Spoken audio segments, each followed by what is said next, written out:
Halo Gerangers, seperti kata pepatah, tak kenal maka tak sayang.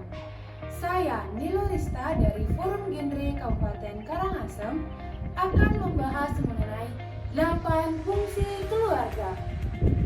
Seperti yang kita ketahui bersama bahwa keluarga adalah hal yang terpenting bagi diri kita dan sangat bermakna. Keluarga adalah unit terkecil dalam masyarakat yang terdiri atas suami istri atau suami istri dengan anaknya, ayah dengan anaknya, ataupun ibu dengan anaknya. Setiap orang menginginkan keluarga yang berkualitas. Nah, keluarga yang berkualitas adalah keluarga yang dibangun dengan perkawinan yang sah dan bercirikan keluarga yang harmonis, sehat, kemudian sejahtera, bertanggung jawab, dan memiliki jumlah anak yang ideal. Agar terwujudnya keluarga yang berkualitas, maka keluarga harus menjalankan fungsinya, yaitu 8 fungsi keluarga sebagai fondasi dan pilar utama untuk masa depan bangsa Indonesia yang lebih maju.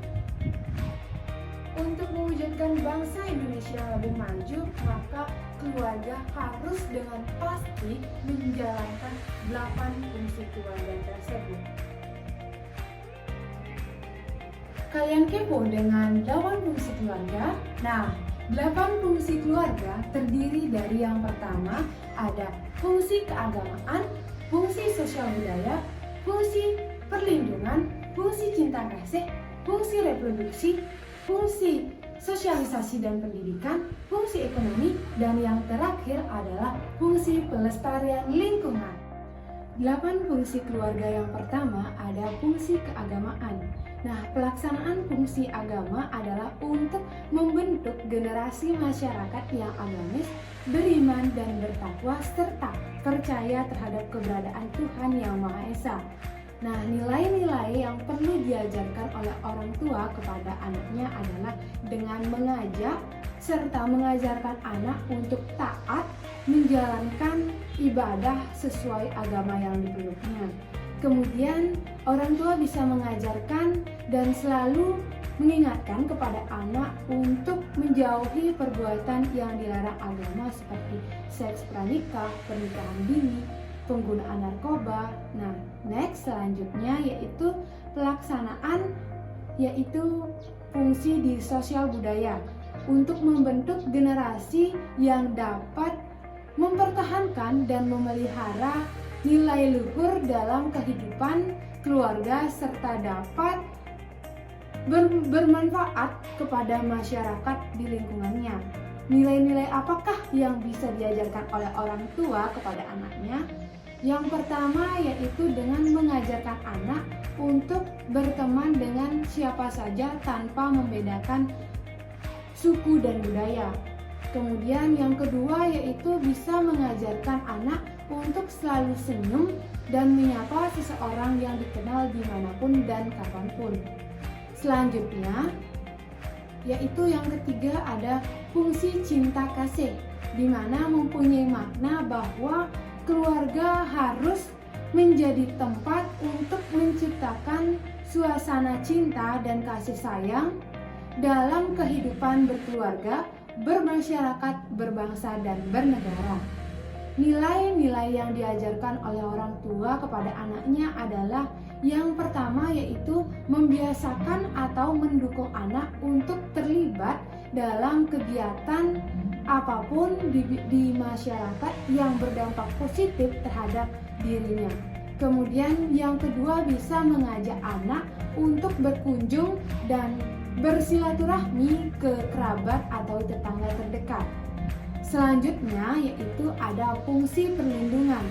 Nah, keluarga mempunyai fungsi sebagai tempat berlindung bagi anggota keluarganya dalam memberikan kebenaran dan keteladanan kepada anak agar mendukung pertumbuhan dan perkembangan anak yang optimal.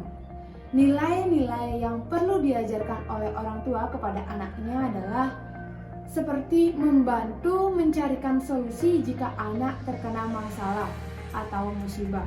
Selanjutnya yaitu fungsi reproduksi. Sangat penting untuk mengatur reproduksi sehat dan terencana sehingga anak-anak yang dilahirkan menjadi generasi penerus yang berkualitas. Nilai-nilai yang perlu diajarkan oleh orang tua yaitu adalah yang pertama, mengajarkan anak untuk merawat kesehatan reproduksi.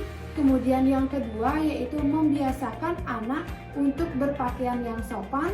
Kemudian mengajarkan anak cara bergaul atau bermain dengan lawan jenis. Yang selanjutnya ada fungsi sosialisasi dan pendidikan. Memiliki makna bahwa keluarga sebagai tempat untuk mengembangkan proses dan tempat untuk belajar, bersosialisasi, serta secara baik dan sehat. Nah, nilai apakah yang perlu disosialisasikan atau diajarkan orang tua kepada anaknya? Yang pertama adalah dengan tidak memarahi jika anak mengalami kegagalan. Kemudian yang selanjutnya adalah memberi semangat jika anak mengalami kegagalan.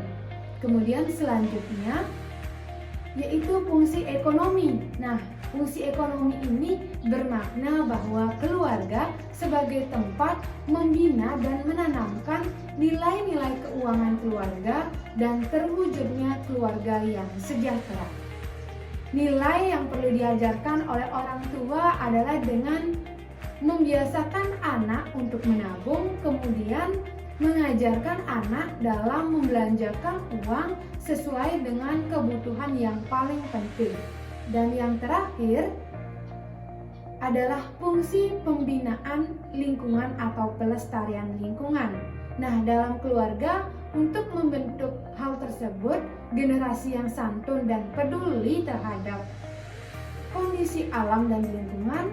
Nah, nilai yang perlu diajarkan adalah yang pertama, membiasakan anak untuk membuang sampah pada tempatnya. Itu hal kecil namun penting. Kemudian yang selanjutnya adalah dengan membiasakan anak untuk hemat energi.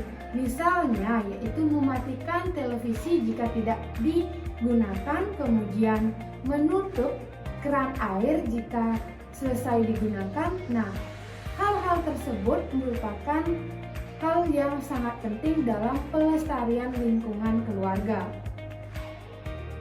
Dari berbagai fungsi keluarga, yaitu 8 fungsi keluarga tersebut, mari kita bekerja sama untuk menjalankan 8 fungsi keluarga tersebut. Apa sih manfaat dari kita menjalankan 8 fungsi keluarga tersebut? Nah, manfaat dari menjalankan 8 fungsi keluarga adalah yang pertama, yaitu terbentuknya keluarga yang sejahtera secara ekonomi yang berkualitas. Kemudian yang kedua yaitu keluarga mengajarkan kepada anaknya untuk menjauhi seks pranikah, penyalahgunaan narkoba, kemudian HIV dan AIDS. Dan yang terpenting adalah terbentuknya sumber daya manusia yang memiliki kualitas yang tinggi.